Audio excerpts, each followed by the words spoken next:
Welcome to the channel Mirelle Tales. Before we start, drop a comment and let me know where you're watching from and what time it is for you right now. Now, let's get into today's story.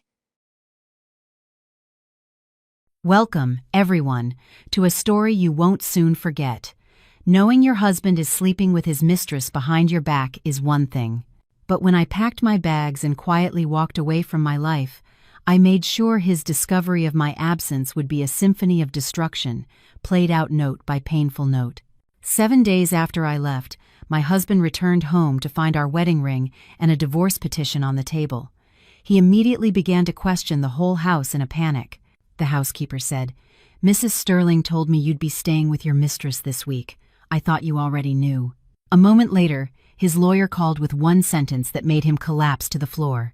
The rain fell in relentless, gray sheets, drumming a monotonous rhythm against the panoramic windows of our 21st floor penthouse. It was a miserable New York night, the kind that mirrored the cold, empty space my heart had become. On that night, Ethan, my husband, came home. He entered with the familiar swagger of a king returning to his castle, a man who wrestled with Wall Street titans by day and expected serene worship by night. His white silk shirt was unbuttoned at the collar, his Tom Ford tie pulled loose and askew. He looked every bit the part of the triumphant, high-powered executive. For the past 7 days, he'd told me he was flying to Miami to close a new tech deal. But he wasn't in Miami. He was enjoying a lavish, sun-soaked vacation at a secluded resort in the Florida Keys with Amber. I knew this because the private jet, the oceanfront villa, and the extravagant dinners were all charged to the supplementary black card I managed as part of my duties as his financially astute, stay-at-home wife. Ethan tossed his leather briefcase onto the sofa, the thud echoing in the cavernous silence. He sank into the cushions, rubbing his temples and calling out into the darkness. "Olivia, I'm home. Make me a whiskey sour, will you? My head is killing me."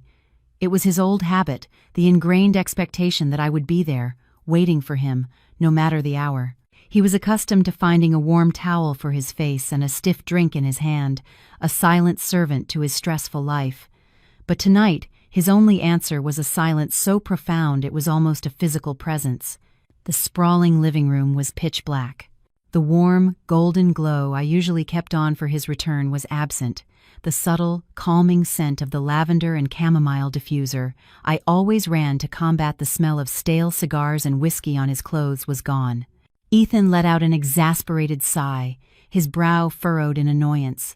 He reached over and flicked on the switch for the grand crystal chandelier.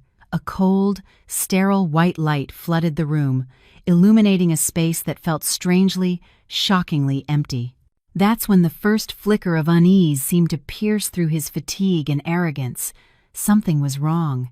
He pushed himself up and walked toward the kitchen, his voice taking on a sharper edge. "Olivia, where the hell are you?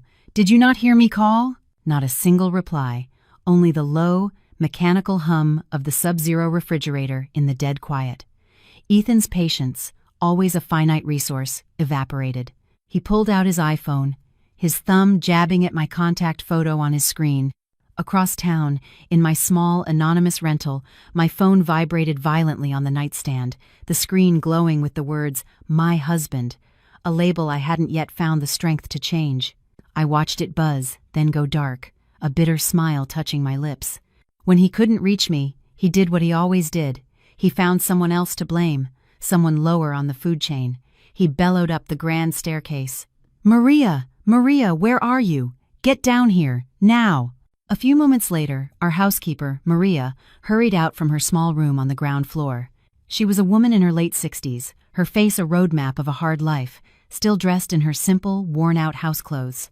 Her expression was a mixture of sleepiness, confusion, and a deep, ingrained fear of my husband's temper. She stood before him, nervously wringing the hem of her apron. "Yes, Mr. Sterling? You called for me?" Ethan glared at her, his voice dripping with ice. "Where is my wife? It's the middle of the night. This house is like a morgue, and she's not answering her phone. Where did she go?" Maria hesitated for a second, her eyes darting around the room as if trying to recall the precise instructions I had given her before I walked out the door. She glanced at Ethan, then answered in the plain, honest tone of a woman who didn't know how to lie. "Sir, Mrs. Sterling, she's been gone all week." Ethan froze, his face a mask of disbelief. His eyebrows shot up. "Gone?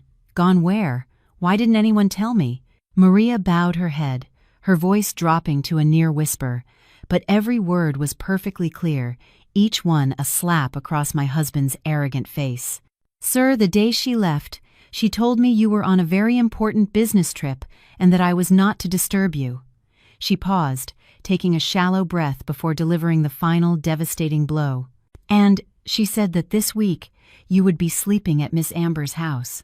She said she wanted to give you both some space, so you wouldn't feel awkward." I just assumed you already knew everything, sir." The name Amber, spoken so casually by our simple, unassuming housekeeper in the heart of our home, was more jarring than any accusation I could have ever screamed.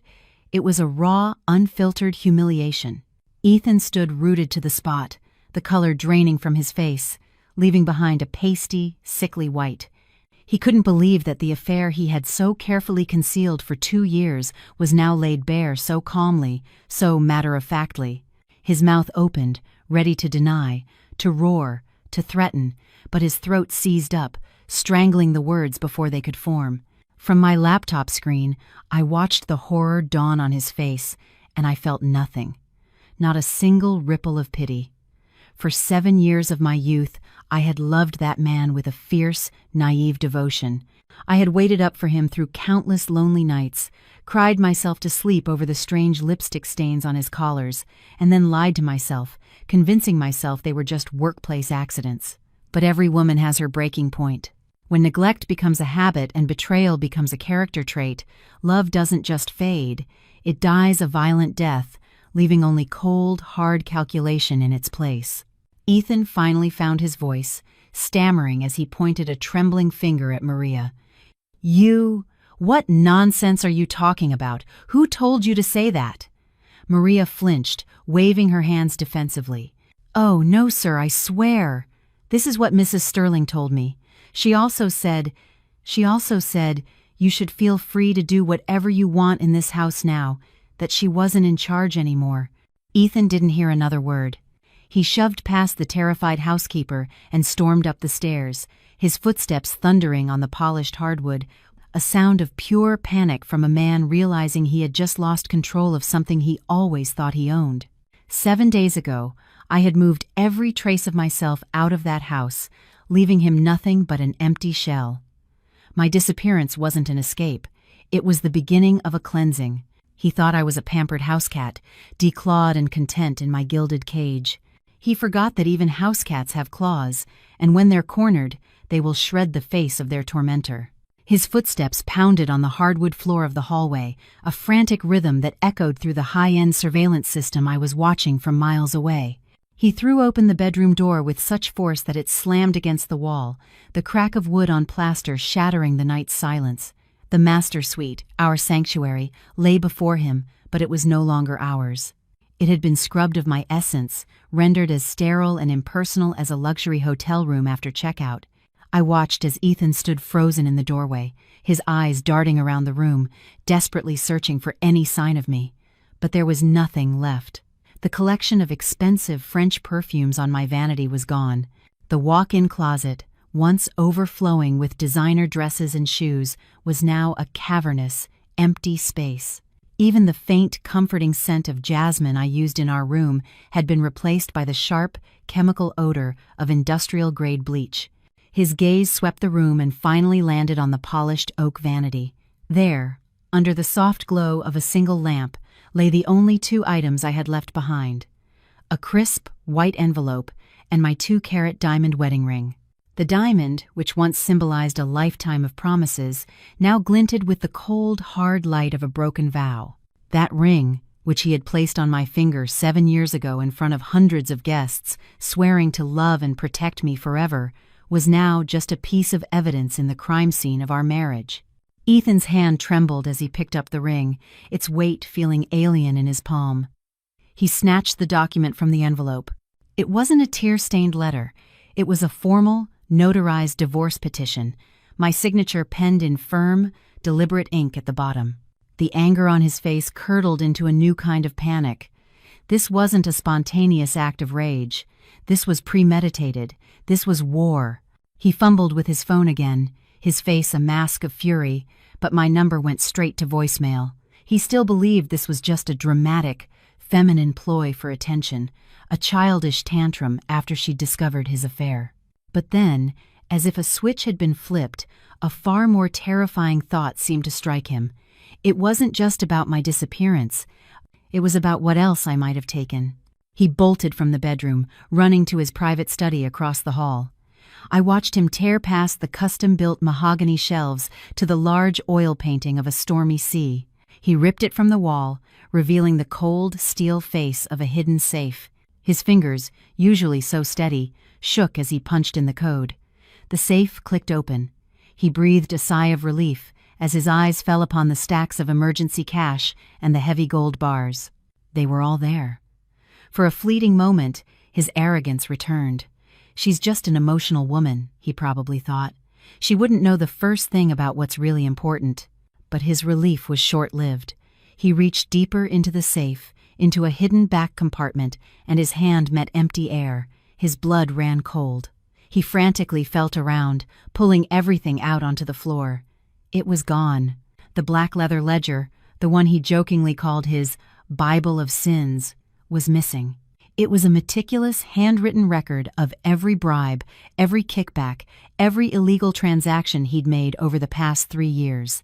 And with it, the heavy, ornate corporate seal for Apex Holdings, the shell company I was the director of, the very tool he used to launder his dirty money, had also vanished. He sat back on his heels, his face ashen. He finally understood.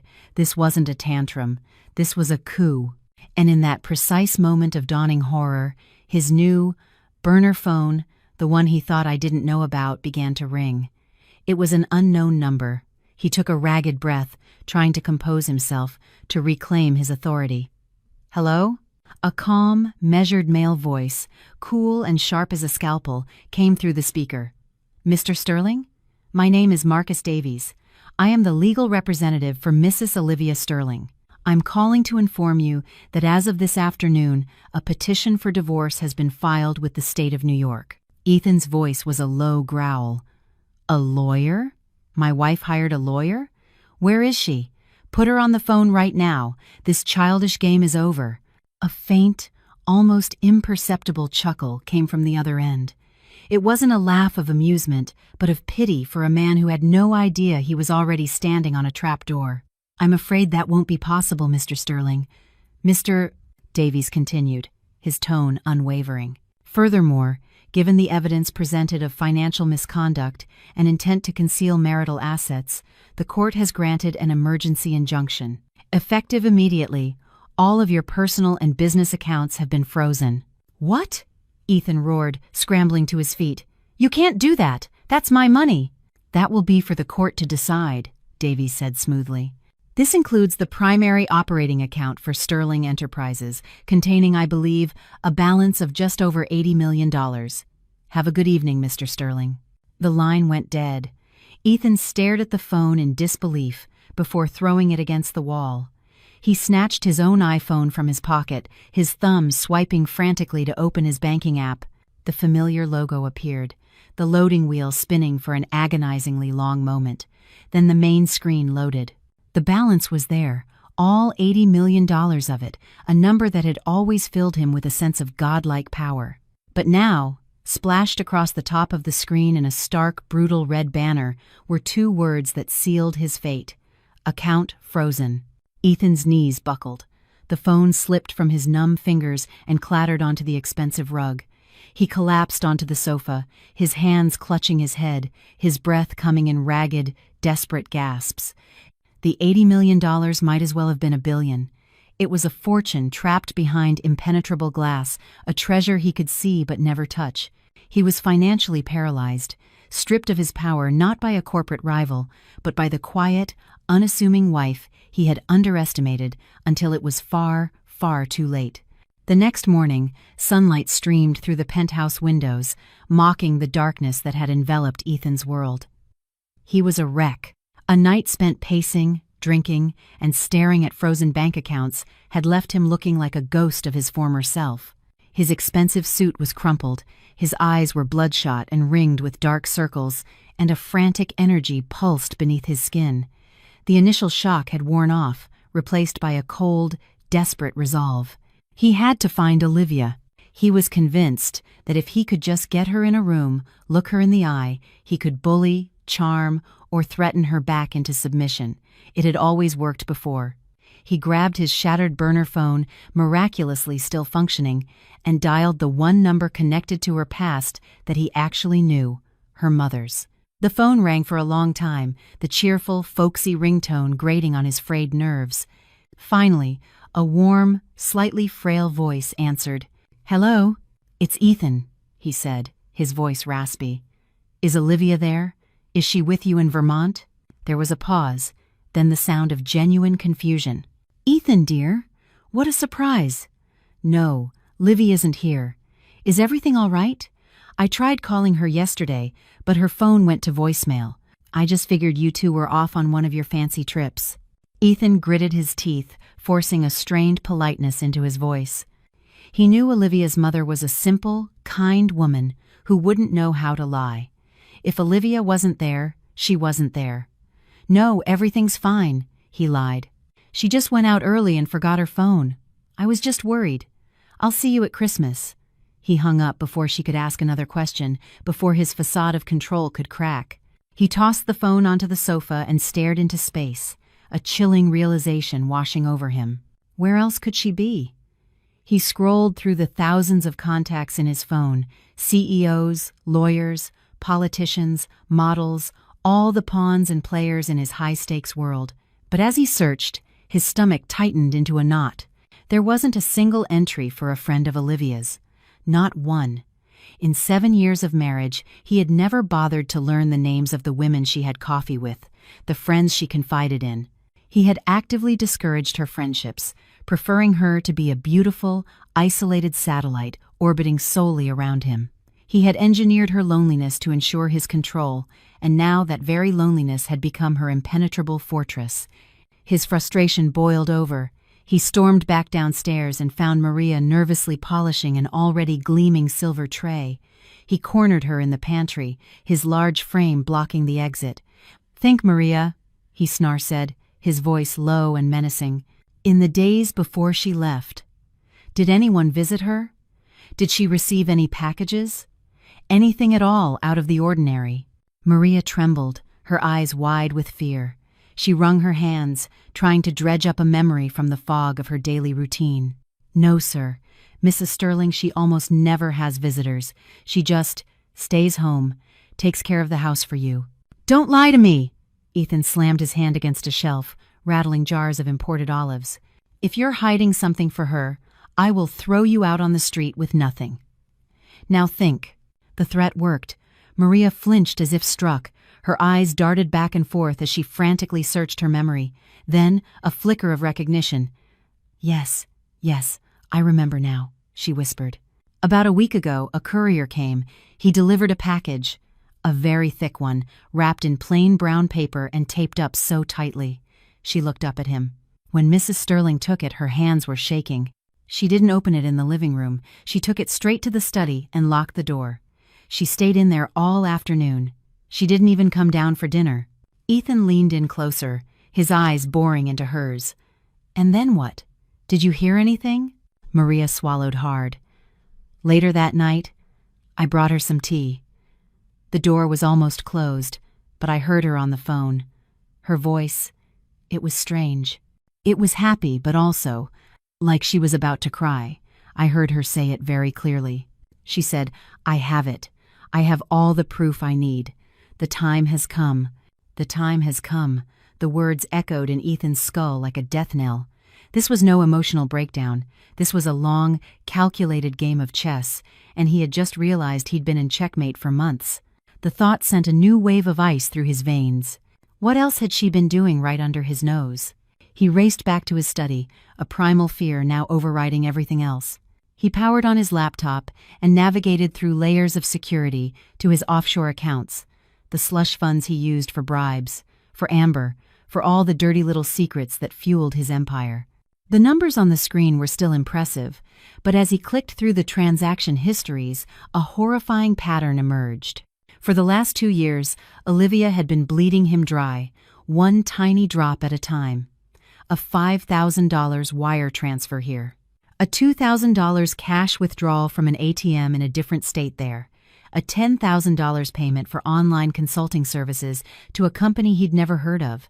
Hundreds of small, insignificant transactions, all carefully calibrated to fly under the radar of the bank's fraud detection systems.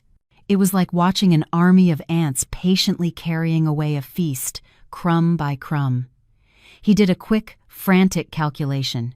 The total was staggering. Nearly $2 million. He slumped back in his chair, a strangled laugh escaping his lips. She had been building her war chest with his own black money. The irony was a bitter poison. He had always seen her as a beautiful decoration, a status symbol who knew her place. But all along, while he was out playing the king, the quiet queen had been dismantling his entire kingdom from the inside out. He wasn't just dealing with a scorned wife. He was up against a brilliant, patient, and utterly ruthless adversary. Just as Ethan was reeling from the discovery of his pilfered slush funds, the sharp, insistent buzz of the penthouse intercom cut through the silence. Maria's nervous voice crackled over the speaker. "Mr. Sterling, Miss Amber is here. She says it's an emergency." Ethan's head snapped up. Amber, the last person on earth he wanted to see right now.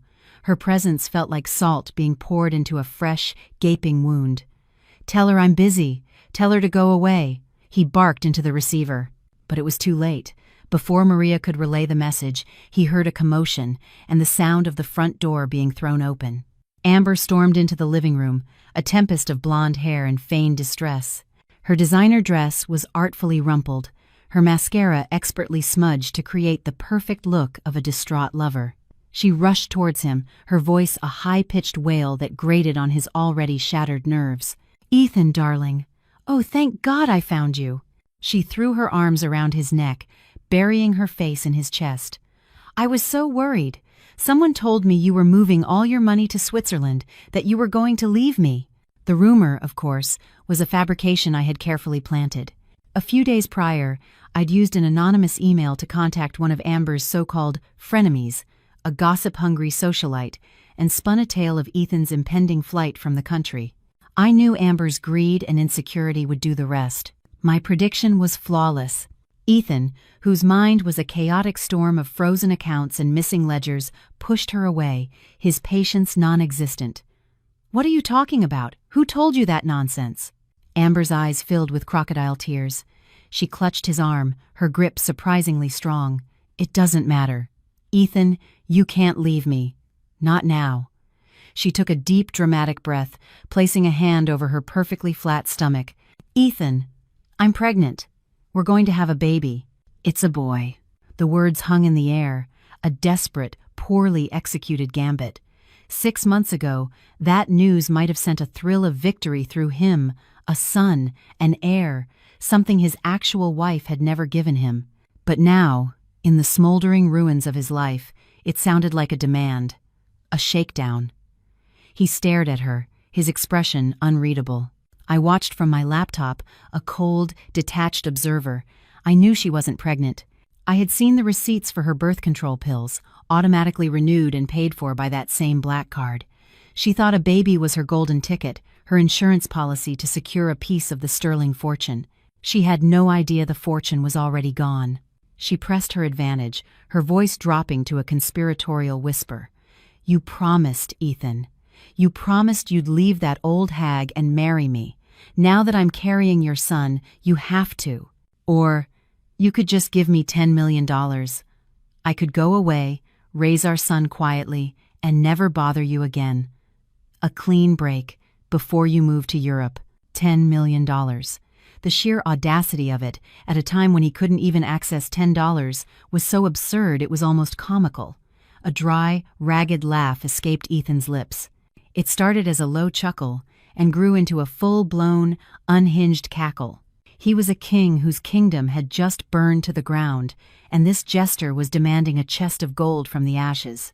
He looked at the woman he had risked everything for, the woman he had once found so intoxicating, and for the first time, he saw her for what she truly was, a parasite. A beautiful, chattering, endlessly hungry parasite. His laughter died abruptly, replaced by a terrifying calm. You came here, to my home, while I am in the middle of a crisis, and all you can think about is money? The shift in his tone finally seemed to penetrate her self-absorbed drama. She took a step back, her eyes widening slightly. What are you talking about? I'm talking about our son. There is no son, he roared, his voice cracking with rage. He saw the flicker of panic in her eyes and knew he was right. In that moment of clarity, the contrast between the two women in his life hit him with the force of a physical blow. Olivia, who had spent 7 years quietly building his world, supporting his ambitions, and managing his life with silent efficiency. And Amber, who, at the first sign of trouble, was here with her hand out, ready to sell a fictional child for a payday. He felt a surge of something he hadn't felt in years, a twisted, desperate defense of the wife he had so carelessly discarded. He had destroyed his marriage for this? This cheap, transparent, gold-digging fraud? Amber, sensing she was losing him, resorted to her crudest weapon. She sneered, her pretty face contorting into an ugly mask. What? Are you suddenly feeling guilty about your barren old wife, the woman who couldn't even give you an heir? She's a dried-up, useless socialite, Ethan. I'm giving you a legacy. That was the final straw. The insult, so vile and so dismissive of the quiet pain I had endured for years, ignited the last of Ethan's self-control. He had never blamed me for our childlessness, mainly because doctors had hinted the issue was likely his. But he'd let me carry the social shame of it, another shield for his fragile ego. Hearing that shame weaponized by his mistress, in his home, broke something inside him. Crack. The sound was sharp and ugly. He moved faster than she could react, his hand striking her across the face. The force of the blow sent her stumbling backward, a shocked cry escaping her lips. A red handprint bloomed on her cheek. She stared at him, her eyes wide with a mixture of terror and disbelief. The charming, powerful lover was gone, replaced by a cornered, violent animal. "Don't you ever," he seethed, his voice a low, dangerous growl, "speak her name again." He pointed a trembling finger toward the door. "She is my wife. She belongs in this house. You are nothing. You were a toy I bought, and now I'm done playing. Get out. Get out of my house before I kill you."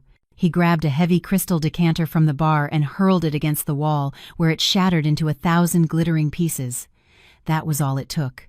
Amber scrambled to her feet, terror finally eclipsing her greed.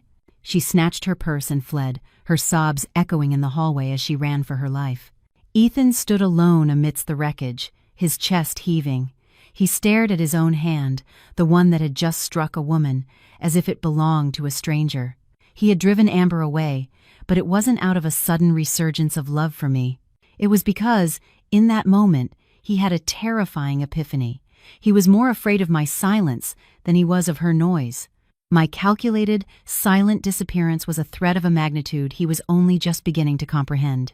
He had cast out the architect of his life, and he was finally, truly, terrifyingly alone in the ruins. The adrenaline from his violent outburst drained away, leaving Ethan in a state of agitated exhaustion. The penthouse, once his sanctuary of power, now felt like a prison cell, its silence charged with unseen threats. He poured himself a whiskey, his hand still shaking, and his eyes roamed the vast, art-filled living room.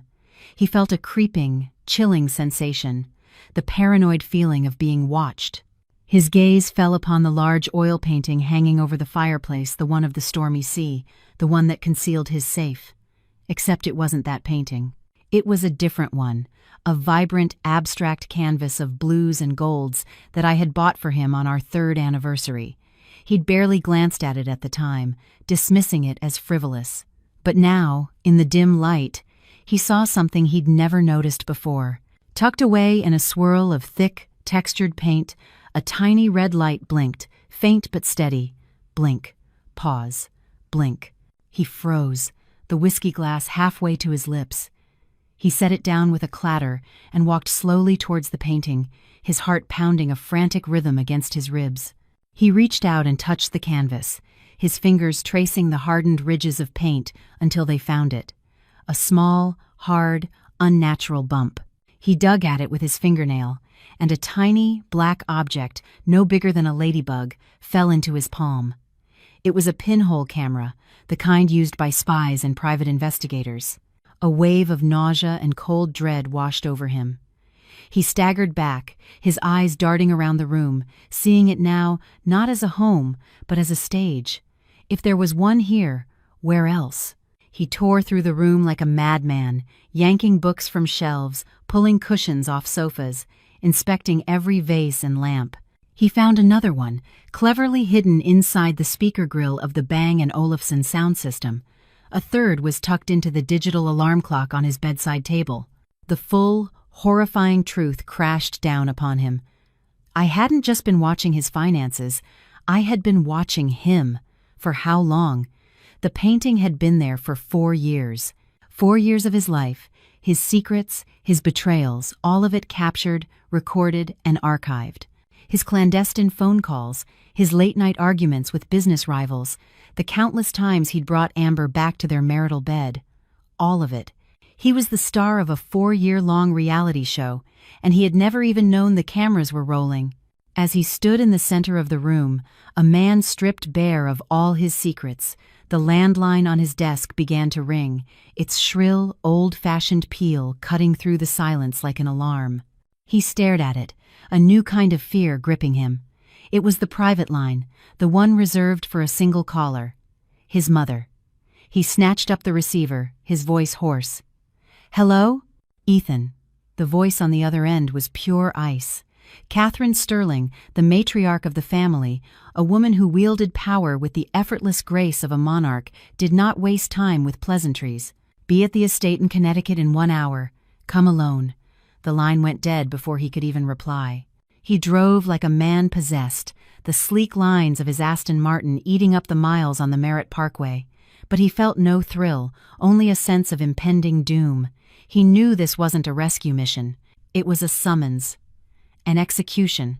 The Sterling family estate was a sprawling, stone behemoth, a monument to old money and untouchable power.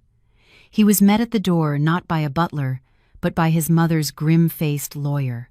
He was led into the grand library, a room paneled in dark wood and lined with leather-bound books that had never been read. Catherine Sterling sat behind a massive partner's desk, her posture ramrod straight, her silver hair styled in an impeccable chignon. She didn't look at him. She simply gestured to the leather armchair opposite her. Ethan sat, feeling like a schoolboy called to the principal's office. "Mother," he began, his voice cracking slightly. "There's been a misunderstanding. Olivia Haas." "I know what Olivia has done," Catherine cut him off, her voice dangerously quiet. "She was kind enough to inform me herself." She slid a small digital audio recorder across the polished surface of the desk. "I believe you should hear this." She pressed play. And my voice filled the room. Not angry, not hysterical, but calm, measured, and heartbreakingly sad. It was a recording I had sent to her that morning, a final, strategic appeal to the one person whose opinion mattered more to Ethan than anyone's. "Catherine," my recorded voice began, addressing her with a respect I had always shown. "By the time you hear this, I will no longer be your daughter-in-law. For 7 years, I tried to be the wife your son deserved, the woman worthy of the Sterling name. I know you often worried about my back pain, especially when the weather turned damp. I left a specially prepared arnica and ginger rub in your medicine cabinet. It should last you through the winter. And the chamomile tea you enjoy, the one with the hand-picked lavender, there's a fresh tin in the pantry. It will help you sleep." Ethan stared at his mother, his face a mixture of confusion and shame. He had never known I did those things. He'd assumed the staff took care of his mother's comforts. My voice on the recording continued, a slight tremor entering it for the first time. "I am not doing this for money, Catherine. I am doing it to reclaim the years I lost, and to give your son the freedom to be with the woman he truly loves. My only regret is the shame this will bring to the family name. For that, I am truly sorry. Please, take care of yourself." The recording ended. Catherine Sterling let out a long, slow breath, a rare crack in her iron facade. She picked up her teacup, took a sip, and set it down with a sharp click. When she finally looked at Ethan, her eyes were devoid of any maternal warmth. They were the eyes of a CEO, assessing a catastrophic liability. "She is a class act, Ethan," Catherine said, her voice dripping with disappointed fury. "A woman of substance and grace, and you, in your infinite stupidity, traded her for a common little tramp."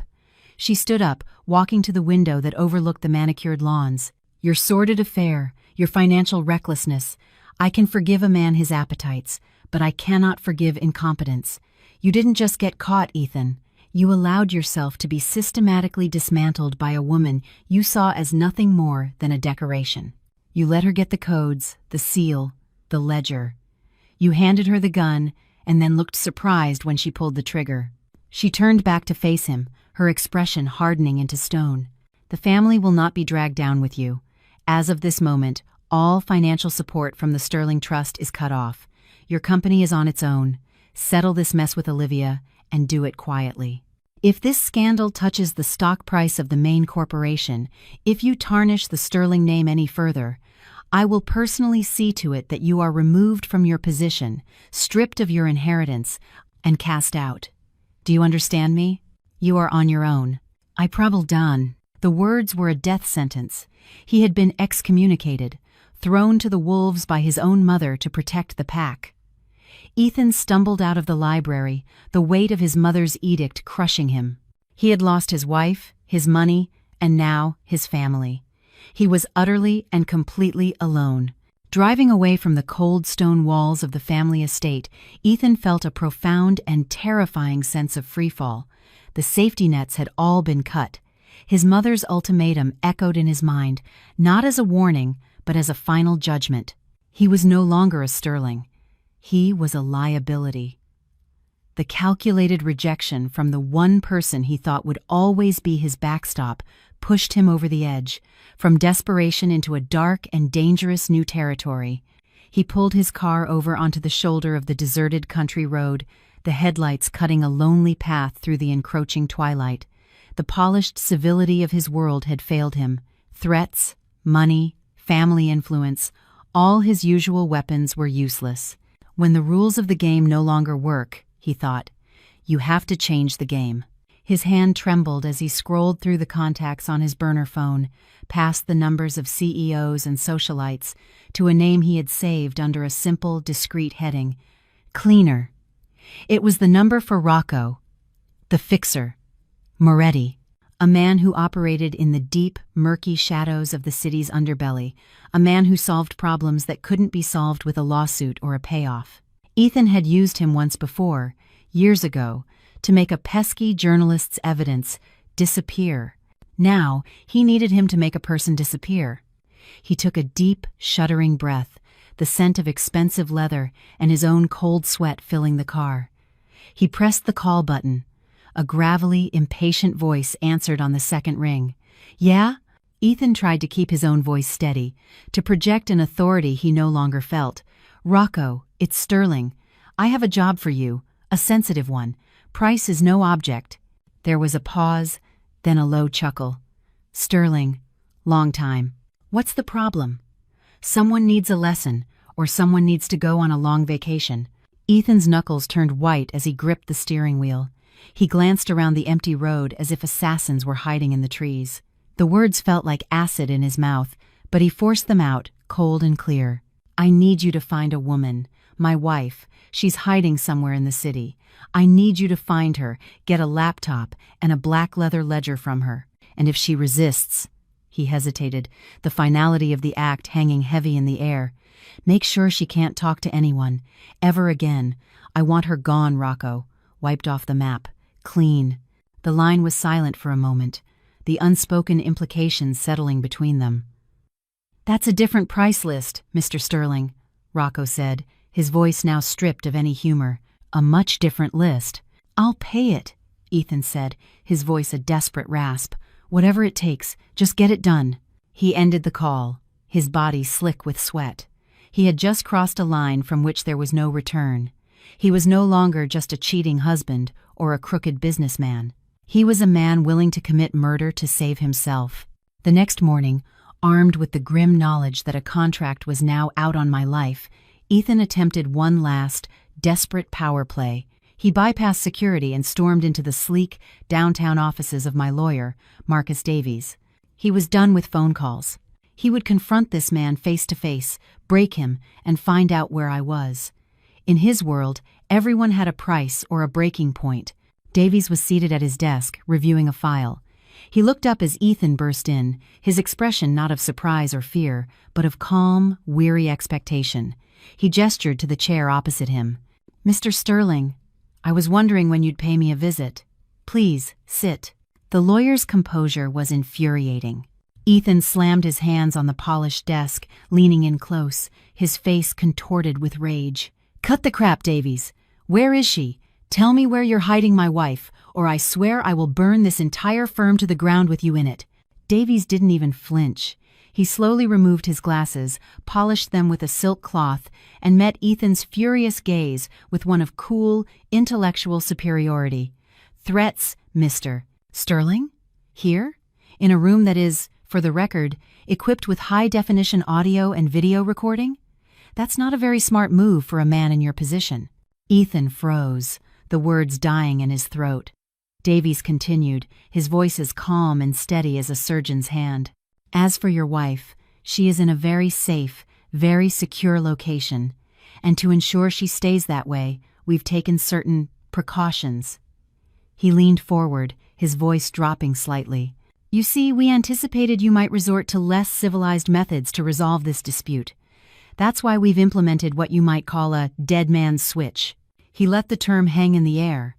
The entire cache of evidence, the black ledger, the corporate seal, every single video file from the 4 years of surveillance, every incriminating audio recording has been copied, encrypted, and uploaded to a series of secure, offshore servers. If anything happens to me, if I get a flat tire, a bad case of food poisoning, or, God forbid, something more permanent, or if Mrs. Sterling fails to enter a security code every 12 hours, that entire package is automatically and irrevocably sent to a preset list of recipients.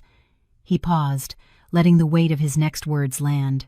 That list includes the lead white-collar crime reporter at the New York Times, the head of the SEC's Enforcement Division, and the FBI's Financial Crimes Unit.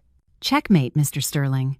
Ethan stared at him, his face draining of all color.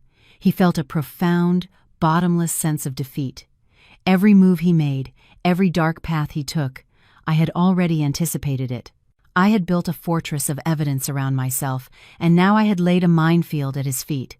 He couldn't threaten me, he couldn't harm me, he couldn't even touch me without triggering his own nuclear annihilation. He was trapped, utterly and completely, in a prison of his own construction, with the woman he had wronged holding the only key. He stumbled backward, his legs feeling weak, and fled the office, not in anger, but in sheer, unadulterated terror. Beaten and checkmated by my lawyer, Ethan stumbled back to his car, a man running out of options. His last-ditch effort at intimidation had backfired spectacularly, leaving him more exposed than ever. The walls were closing in, but there was one final, desperate hope left on the table: the Vancorp merger. It was a multi-billion-dollar deal, the culmination of 2 years of aggressive negotiations. If he could just sign that contract, he'd have a massive infusion of capital. It wouldn't solve his legal problems, but it would give him the resources to fight, to hire the best lawyers money could buy, to perhaps escape the country with a fortune. It was his Hail Mary pass, his one shot at survival.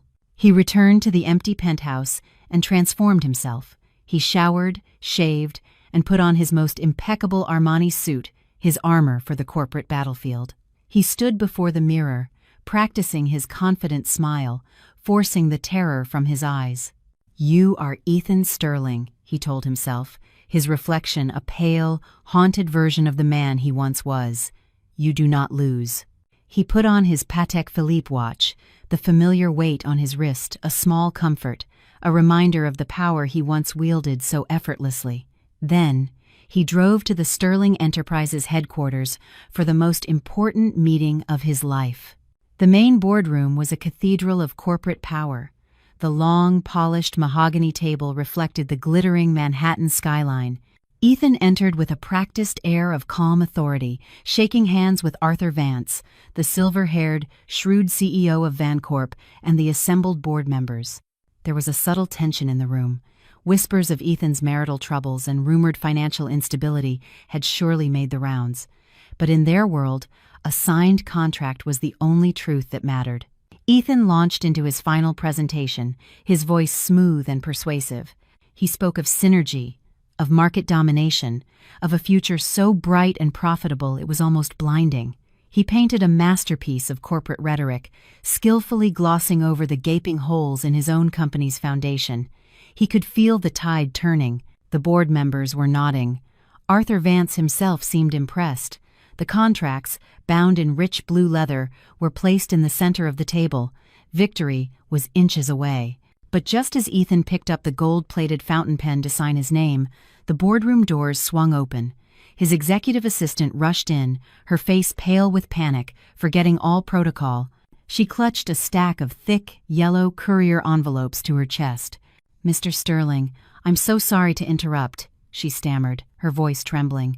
"But these were just delivered. For you and for Mr. Vance and all the board members." The courier said it was a matter of extreme legal urgency regarding the merger. A cold dread, sharp and familiar, pierced Ethan's heart. He snatched the envelope with his name on it. His hands shook as he tore it open. Inside wasn't a legal document. It was a professionally bound report. The title, printed in bold, stark letters, read, "Due Diligence Report," a comprehensive analysis of financial malfeasance and ethical breaches within Sterling Enterprises. He flipped through the pages.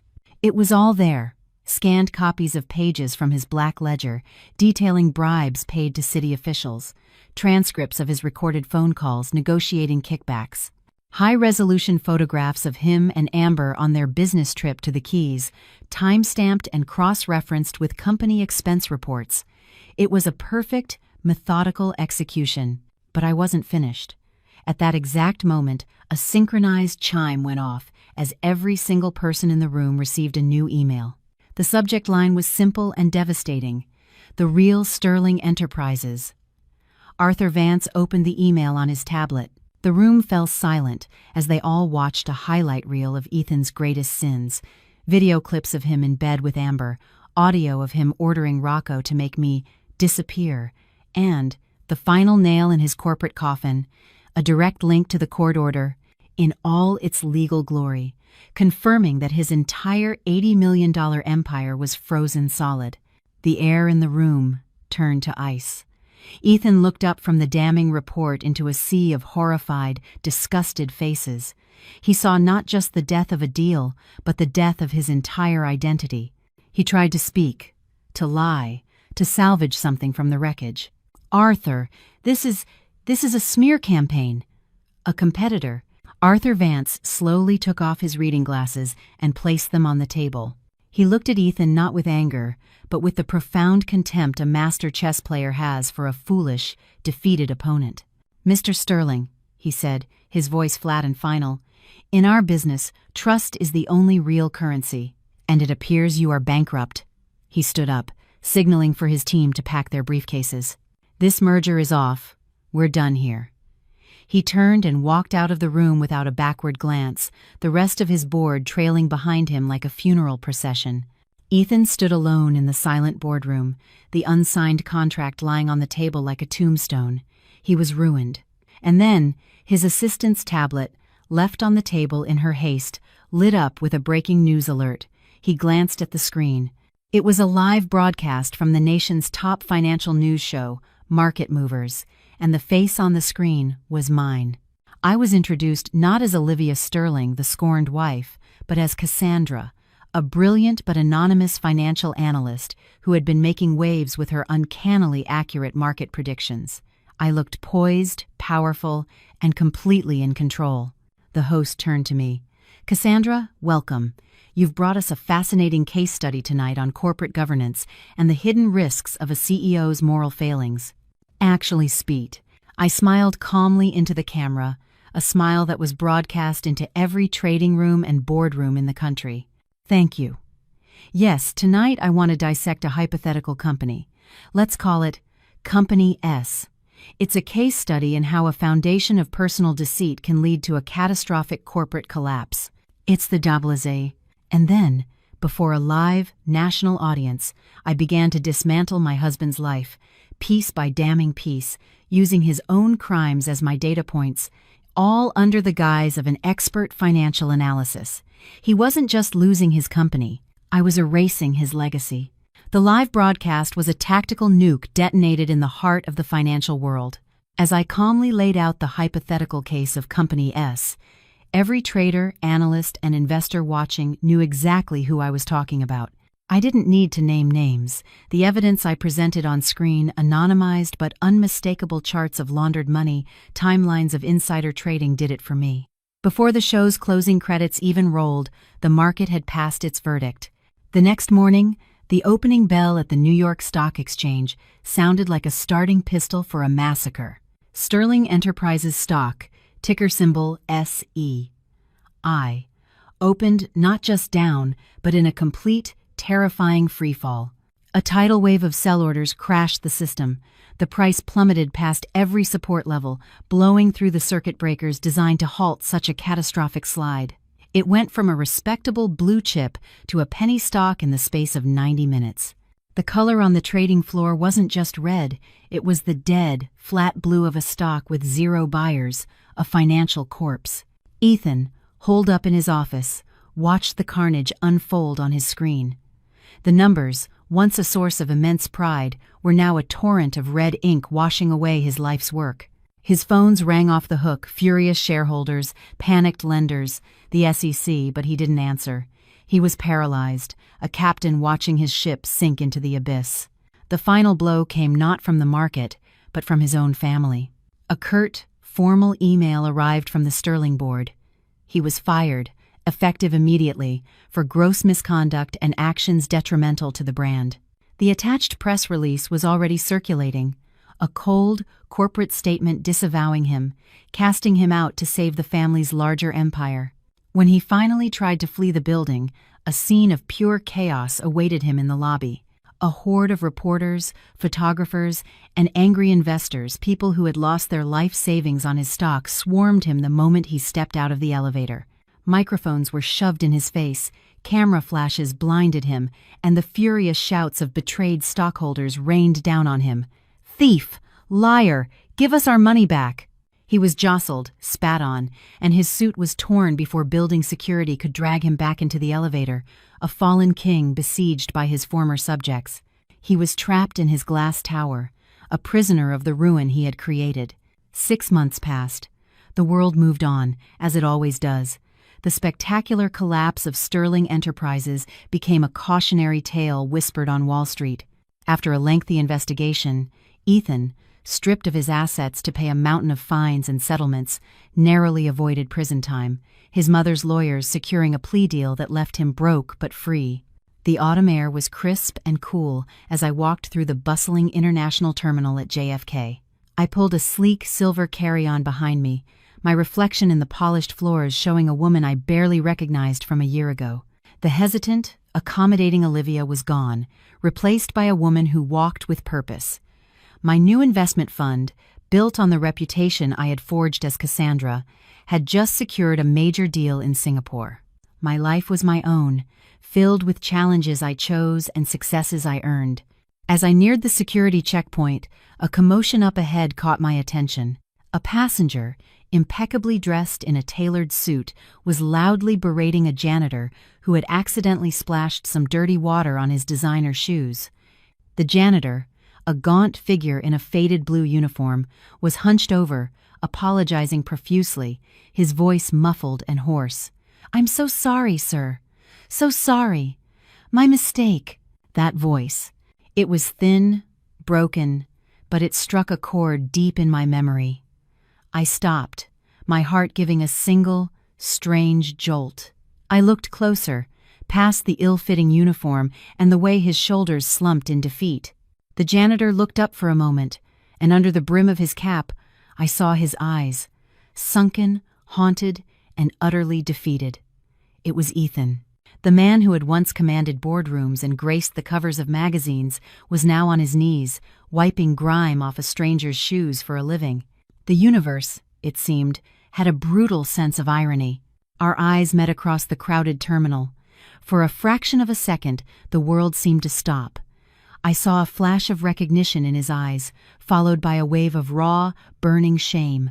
He quickly looked away, pulling his cap down further, trying to disappear into the anonymity of his new life. He started to turn, to flee from the ghost of the life he had destroyed. But then he stopped. He stood up slowly, his shoulders trembling. He looked back at me, a man completely undone, stripped of his pride, his power, everything. It was all there in his eyes. The regret, the apology he could never voice, the full crushing weight of his downfall. I stood there, looking at this stranger who was once the center of my world. I felt no anger, no pity, no satisfaction. I felt nothing. He was simply a chapter that had ended, a part of a story that was over. I gave him a single, small, almost imperceptible nod. It wasn't forgiveness. It wasn't an invitation. It was a dismissal, a final acknowledgement of a past that no longer had any power over me. Then, I turned and walked away. I didn't look back. I walked towards the security gate, towards my flight, towards the bright, limitless future that was waiting for me. The story of Ethan and Olivia Sterling was finished. But my story, the story of Cassandra, was just beginning. Oldum. Ve sonunda.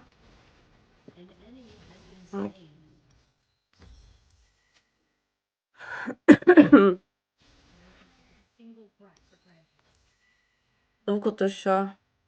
O ne lan? Tavuk oturuşu ne demek?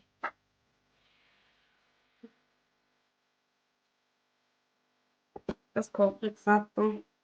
Çok çeviremiyorum mouse'u diye. Bu arada çok kambur oluyorum.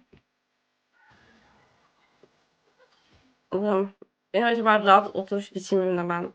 Fena merak ediyorum bunu.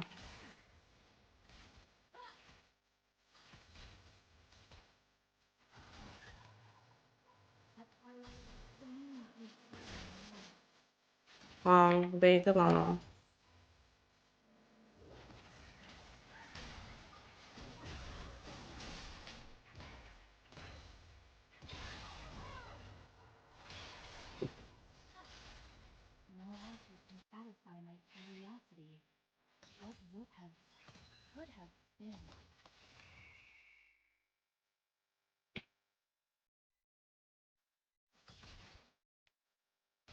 Yazık gelsenize ya. Altım zaten.